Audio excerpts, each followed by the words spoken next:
Hi, this is Craig. I plan to use my quadcopter this summer to take some awesome aerial footage of sailing. For me to do that, I need to learn how to take off and land from my sailboat. This last weekend was my first attempt, and I learned some lessons. Lesson 1 is even though it seems clear at the bottom of the boat, flying straight up is a bad idea. One.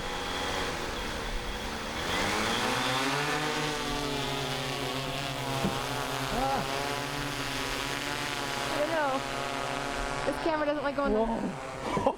That was close. That was really close. I was going, okay, it's going too straight. Oh my God, that was close. Because that would have landed in the water. That scared the crap out of me. I'm like, if it hits that wire, it's going in the water. If it hits that wire, it's going in the water. So it's a lesson learned for the next time. Oh my goodness, yeah, we're way too close to the wires. As you can see, as I flew straight up, the wires, although wide at the bottom, get narrower and narrower and pretty much surrounded my quadcopter. Now, one thing I should mention is this quadcopter is not waterproof. If it crashes over the water, it will sink and I will lose it. And it was fairly expensive. Once my heart stopped racing, I got to the job of taking some aerial footage of Pinny's Point, starting with this pan of the entire area. Pinny's Point is quite beautiful and is by far the most popular anchorage on the Ottawa River.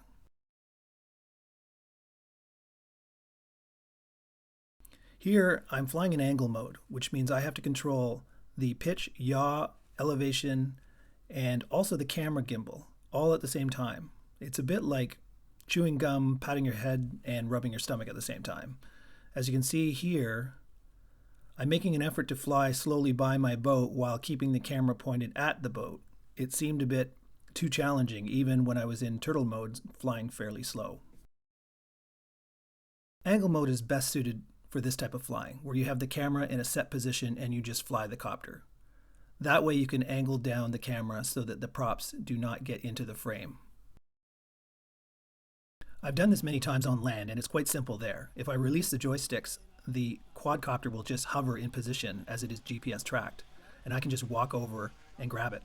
But when you're on a boat, I need to do minute moves so that I can fly to the perfect height and distance away from Terry. Your husband's good under pressure. I hope that's not going to be me next. No, what I didn't like is we took off here, and I'm thinking, we're good, and then I get up there and I'm like, we're not so I good. forgot about the fact that the wires are there. Oh my God, that was scary. So we weren't done practicing. We slapped another battery in, and a little while later we took it out for a second flight. During this flight, I went from always flying in angle mode to starting to fly in what's called smart mode. Although I have to take off and land in angle mode, which is the more advanced mode, there is another mode called smart mode. When you hit the joystick left, the drone goes left in terms of the way you're looking. If you hit the joystick right, it goes right. It's very easy. The only downside I can see to smart mode is it limits you. You can't fly within 20 feet of yourself if you're lower than 8 feet off the ground, and you can't fly more than 300 feet away from the controller. I assume that's because if you're in the look at me mode, what's the point if you're so far away you're just a speck on the horizon? When you're in angle mode, you can fly a kilometer, maybe a kilometer and a half away from yourself, but you won't be able to see yourself. I got some really awesome shots surrounding the boat, flying away from the boat, flying towards the boat, and I realized smart mode is the only way to go if you're trying to capture your own sailboat on the river. See how smart mode is much better at tracking my boat when I fly right up to it and fly around. It always keeps the camera directly pointed at me. That made it easy. So now I was getting a little cockier.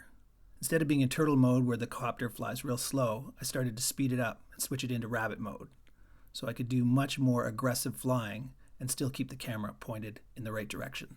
Although we flew around for about 15 minutes, switching between angle mode and smart mode, angle mode never seemed to give me the great footage I wanted, so none of that really showed up in this video. The big lesson we learned was take off pointing directly perpendicular to the side of the boat. It's easy for me to control that way. I have to take off in angle mode, but taking off and flying straight forward is easy, and landing straight forward and backwards is easy. So takeoff and landing is always done perpendicular to the boat. Don't point the front of the quadcopter towards a shroud or some other impediment, because it makes it hard for the guy flying it to try and fly around it and take off.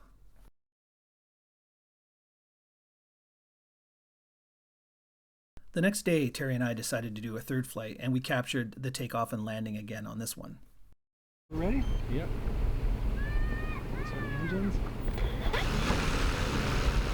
Okay. Take off at 3, 2, 1.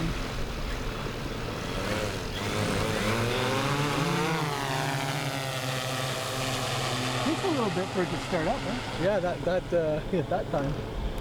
The one thing I learned from this is there's a bit of a delay when you thrust up and attempt to take off. There's that 1 second delay, and unfortunately, since I'm counting down 3, 2, 1, go, Terry tended to let go of the quadcopter and it started to fall off balance. As you can see, we got some awesome footage on a much brighter day.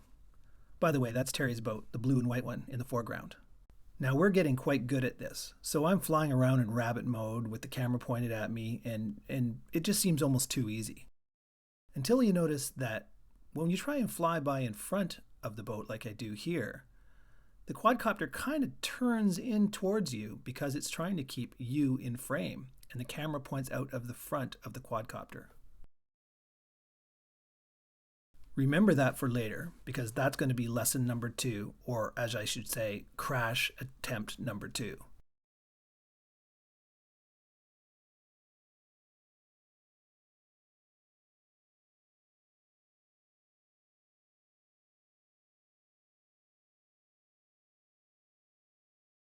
This is probably the best flyby approach.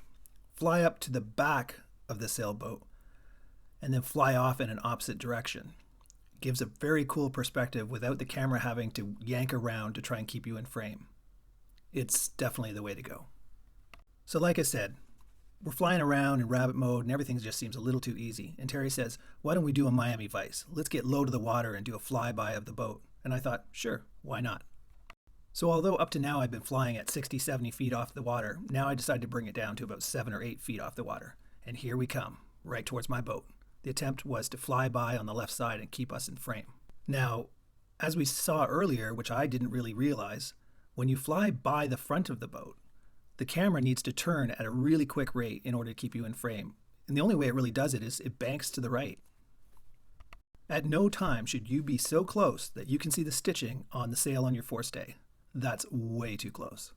Right now I'm having my second heart attack as I've almost lost my quadcopter twice in 2 days. My heart is racing, and I'll show you some footage of me reacting to almost crashing my copter into my forestay. When you do see that, check out my shoulders. I actually flinched thinking I've hit the forestay.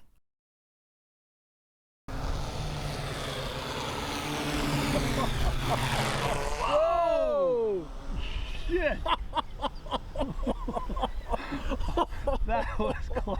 Holy crap. That was really close. I didn't mean to go that close. No. Oh. After that near miss, all I'm thinking is let's just land this thing safely, because that's twice I've almost lost my copter.